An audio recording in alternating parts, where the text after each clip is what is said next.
Good morning, students. Today we are going to study Honeycomb Poem to The Rebel by D.J. Enright. We'll just go through the about a poet. D.J. Enright, that is Dennis Joseph Enright, was a British academic, poet, novelist, and critic.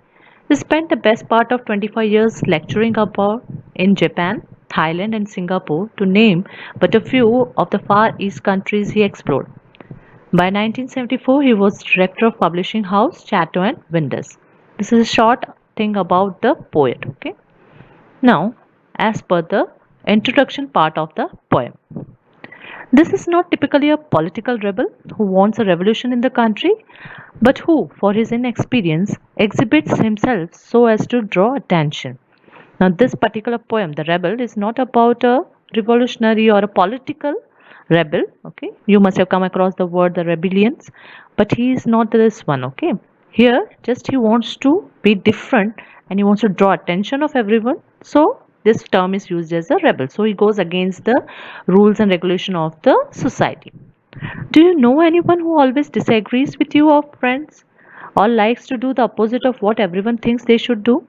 When the poem gets completed, the actual meaning of the rebel will be clearly apparent. So let's start with the poem. The rebel. A rebel is one who believes that he is always right and sometimes even goes against his own self interest. He dwells an attitude to stand up against those who are fake or who possess quality of harassing others. The poet in this poem also possesses such a rebellion quality. Now, mostly, a rebel is someone who goes against the society, whatever the rules and norms are there. Okay, sometimes he does it for good sake, sometimes just to draw attention. So, let's see what is there in this poem.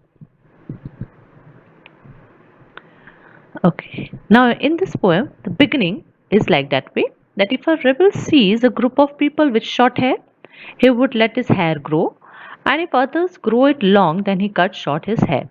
Now, from the first line itself, you come to know that how the rebel in this poem is going out doing opposite things which the normal people are doing. Whenever somebody cuts their hair short, at that time he is growing it long, and when the others are growing it long, he is cutting it short. When everybody talks during lessons, he mutes himself and vice versa.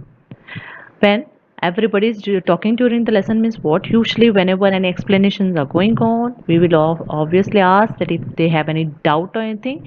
He doesn't respond. He mutes himself means what? He doesn't respond. But when everybody has completed their queries with the teachers, okay, so that time when the teacher begins with the new explanation, at that time he stands up and he asks the question. So that means what? He is doing exactly the opposite of what others are doing. Sometimes he even often rules of wearing uniform just to rebel. Now we are asked to wear uniform. Now that is something very important. But still, he is offending the rules by not wearing the uniform. That means what? When others are wearing the uniform, he is going with a normal dress. And when, obviously, when others are wearing common dresses, okay, he will wear uniform and come. So that is something very extraordinary part of him. When it comes to pets, there too he has a complete different choice.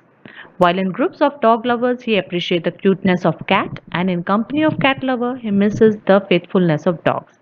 Now, when he is with the people or the group of people who are talking about the well-being of dog, okay, yeah, they are very good pets, okay, that time he will say no, I prefer cat to a dog. But when somebody is appreciating the cuteness of cat, that time he will say no, I love the dogs. So this is how he is going against the norms of society. He does the same thing, that is praising the rain when others are enjoying a sunny day and regrets the presence of rain when others are tired of scorching heat. Now, same thing after a long hot summer, okay, people are waiting for the rains. But even at that time, he will say that no, sunny days are good, okay, and when it is continuously like hot or raining, that time he will appreciate that no, rains are good. So when it is raining, he is appreciating rain, and when it is hot, he says no, it should be hot only. While others, how they do, when it is raining continuously, they will wait for sun, that is they will wait for heat, and when it is too uh, raining, okay, then he is waiting for the They wait for the heat. When others go for meeting, he stays back home to read books and vice versa. Okay, now when others are attending some meeting, he will stay back at home and read books. And when others prefer sitting at home and reading books, at that time he will go for the meeting. So exactly the opposite of whatever is done in the society. When others say yes, he says no, and again when others are saying no, he will say yes. Now, to have rebels is good to find a mistakes, but to be the one is dangerous as they are not easily accepted by the society. Okay, now over here, that having a rebel in our society is very important. Why? Because they will point out our mistakes. But the best part is that if somebody else is a rebel, okay, well and good, because nobody likes such rebellion activity. So actually in this whole poem it has been given about that, yeah, rebellion is somebody who is going against the rules of the society. Sometimes it is good, but most often they are not accepted by the society. I hope you must have understood the poem. Thank you.